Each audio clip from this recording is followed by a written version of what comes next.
You'd be surprised how little the cows mind a drone flying over their heads. You'd be very surprised because flying right over their heads right now. Have a look at this. This cow will produce 500 litres of methane today. That's a lot. And methane is 36 times worse than carbon dioxide over a 100-year span in the atmosphere.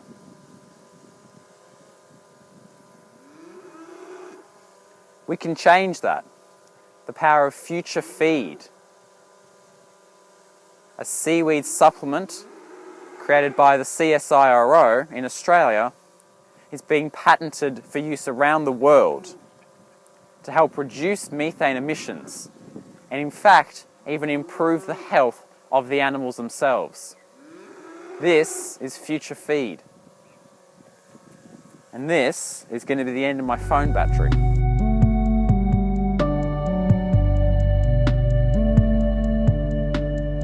To reduce methane emissions, seaweed can be fed to livestock. Even very small quantities, it can have a significant difference on the amount of methane that these animals produce. Through a partnership between CSIRO, Meat and Livestock Australia and James Cook University, a process has been developed whereby adding around 5 grams of Asparagopsis seaweed per kilogram of dry feed matter lowers the methane emissions of cattle by over 80%. What is the process of implementing this technology? FutureFeed's patented process involves freeze-dried Asparagopsis seaweed that can be sprinkled over cattle's feed or soaked in canola oil and then poured over the feed. Either option has a similar impact on the methane emissions. The bagged, dried seaweed can be sold to farmers through regional distributors. What are the impacts of FutureFeed? The intention of this technology is to reduce emissions. This environmental impact can reduce global warming and therefore climate change. Methane emissions from livestock are the largest source of greenhouse gases in the agriculture sector and make up about 10% of Australia's total annual emissions. By cutting methane emissions from livestock, we could cut up to 10% of Australia's emissions, which is an environmental success. This system not only reduces methane emissions, but it also increases animal health and productivity. As a byproduct of FutureFeed's system for lower methane emissions, it has been found that animals, even with just the 5 grams per 100 kilograms of dry feed, productivity can be increased, their general health is strengthened, and they are easy to handle. Through the digestive process, methane is created. This takes some of the energy out of the food they eat.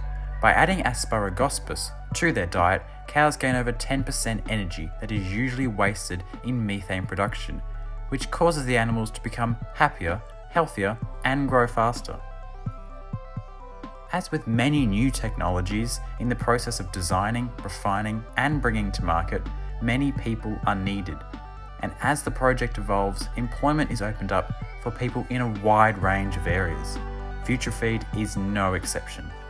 Currently, this system employs up to 9 international organisations that distribute and grow Asparagopsis seaweed around the world. To implement this technology, FutureFeed will need many distributors and salespeople who also demonstrate and advertise the system. As this is an Australian initiative, many jobs in Australia can and have been created, which is a benefit for our economy.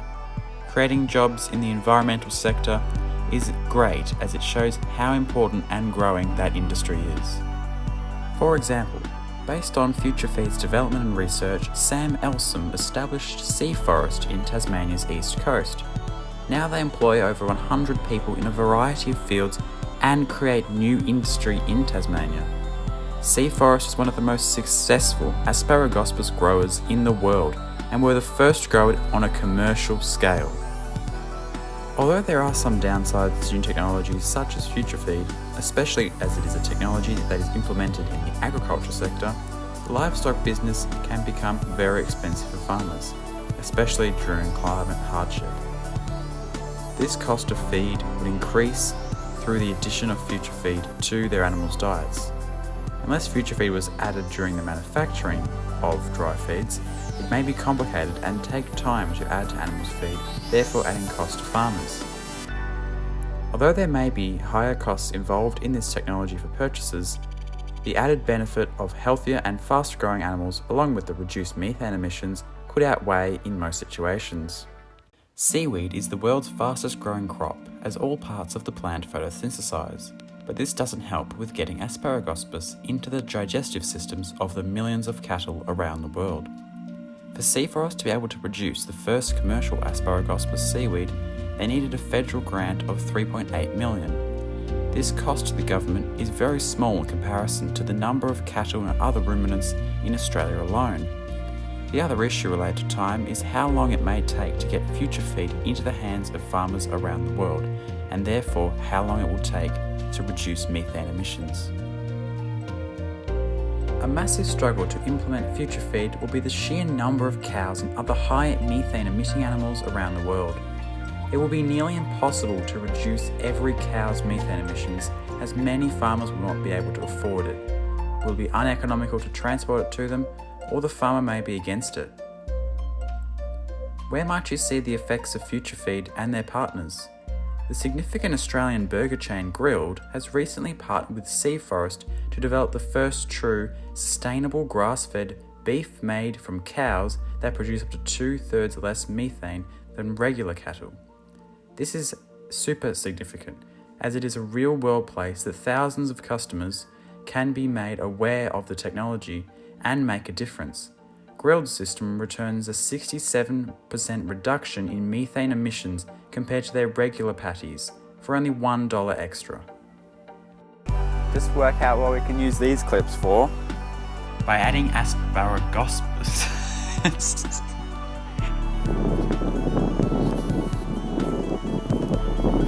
Pretty rubbish at this, aren't I?